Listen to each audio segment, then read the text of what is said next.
కే తాయారమ్మ గారి జీవన విపంచి daily serial 38వ భాగం. నన్ను చావని బావా, నేనెవరి కోసం బతకాలి అంది చేతుల్లో ముఖం దాచుకుని వెక్కి వెక్కి ఏడుస్తూ.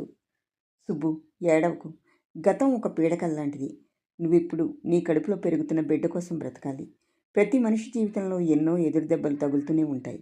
అలాగని ఎన్నిసార్లు మరణించగలం? ఒక్క క్షణం ఆగి అన్నాడు కృష్ణశాస్త్రి. సుబ్బు, నువ్వు నా ఇంట్లో నిశ్చింతగా ఉండు. చక్కటి బిడ్డకి జన్మనియ్యి అన్నాడు కృష్ణశాస్త్రి ఆమె తల నిమురుతూ. బావా, గోపి, నాకు తెలుసు సుబ్బు. పేపర్లో గోపి మరణ వార్త చదివినప్పుడు నేను ఎంతగా కుమిలిపోయానో ఆ దైవానికే తెలుసు. నా సుబ్బు ఎక్కడో ఓ చోట సుఖంగా ఉంది, నాకంతే చాలు అనుకునేవాణ్ణి కొంతకాలం. కానీ ఈ దుర్వార్త నన్ను దహించి వేసింది. ఎవరితోనూ చెప్పుకోలేని బాధ ఇది. కృష్ణశాస్త్రి కన్నులతో నీరు అస్పష్టంగా కదిలింది. బావా, ఇంకా నువ్వు నన్ను అభిమానిస్తున్నావా? నీ హృదయం మీద అలా దెబ్బ కొట్టి వెళ్ళిపోయానే, నేనంటే నీకు అసహ్యం వేయడం లేదా బావా?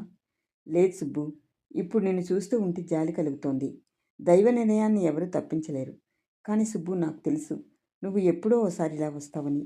బావా, నువ్వు నిజంగా దేవుడివి. భారంగా లేచి కూర్చుంటూ అంది సుభద్ర. సుబ్బు, నాదొక్క మాట. నువ్వు ఇక్కడి నుంచి పిచ్చి పిచ్చిగా ఊహించుకు. నీకేది కావలసిన పనిపిల్ల లక్ష్మి అమరుస్తుంది. కావలసినప్పుడు పిలుస్తూ ఉండు అని చెప్పి ఎవరో పేషెంట్లు వస్తే ఆసుపత్రికి వెళ్ళాడు కృష్ణశాస్త్రి. ఆలోచిస్తూ అలా గోడ మీదకి చూస్తున్న సుభద్ర కళ్ళు టక్కున ఓ చోట ఆగిపోయాయి. కృష్ణశాస్త్రి విమల తీయించుకున్న ఫోటో అక్కడ ఉంది. గాఢమైన నిట్టూర్పు వెలువడింది సుభద్ర నుండి. అయితే బావ విమల్ని పెళ్లి చేసుకున్నాడనమాట. నిజానికి పెద్దల నిర్ణయం ప్రకారం ఆ స్థానం తనది.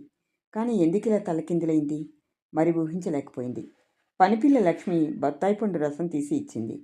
లక్ష్మి, అమ్మగారేరి ప్రశ్నించింది. పుట్టింటికి వెళ్ళారండి, రేపో నేడో వచ్చేస్తారు అంది గ్లాస్ తీసుకుని లోపలికి వెళుతూ. ఓహో అని కనురెప్పలు మూసుకుంది సుభద్ర.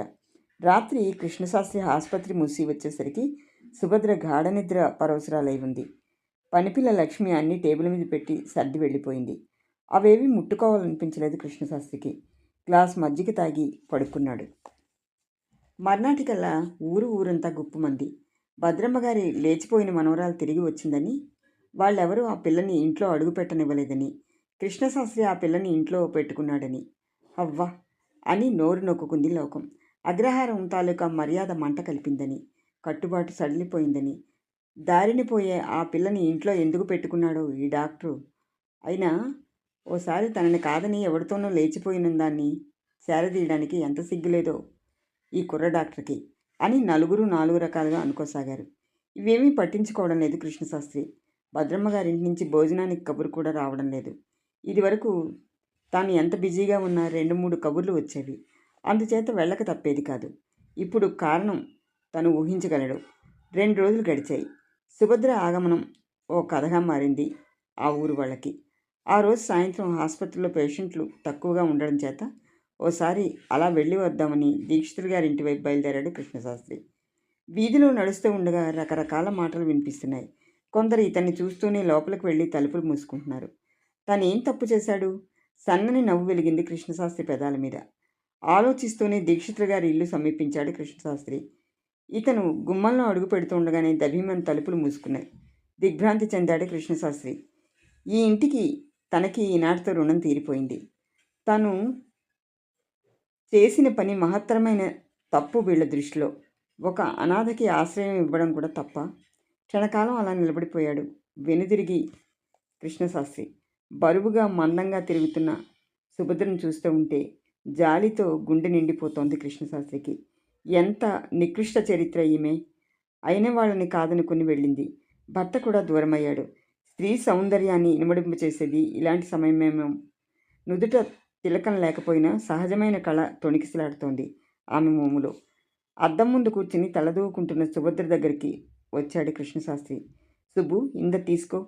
వెండి బొట్టుబడిన మూత తీసి పట్టుకున్నాడు. బావా, ఇదేమిటి? గోపి లేని నేను నుదుటి తిలకం ఎలా దిద్దుకోగలను? సన్నని నీటితెర కదిలింది సుభద్ర కన్నుల్లో. సుబ్బు, బొట్టు కాటుకులనేవి ఆడపిల్ల పుట్టగానే ధరింపచేస్తారు అని భర్తతో వచ్చినవి కావుగా. కృష్ణశాస్త్రి ముఖంలో మార్ధవం తొణికిసలాడింది. మంచి మందులు, టానిక్లు, పాలు, పళ్ళు అన్నీ ఇవ్వసాగాడు కృష్ణశాస్త్రి. సుభద్ర వద్దని ఎంత వారిస్తున్నా. సుబ్బు, నేను డాక్టర్ని. నా దగ్గర నీకు ఏ విధమైన సంకోచము వద్దు. నీ ఒంట్లో ఏదైనా బాధ ఉంటే నాకు చెప్పు అన్నాడు ఓ రోజు కృష్ణశాస్త్రి. బావా, నిజంగా నువ్వు దేవుడివి అంది సుభద్ర సజన నయనాలతో.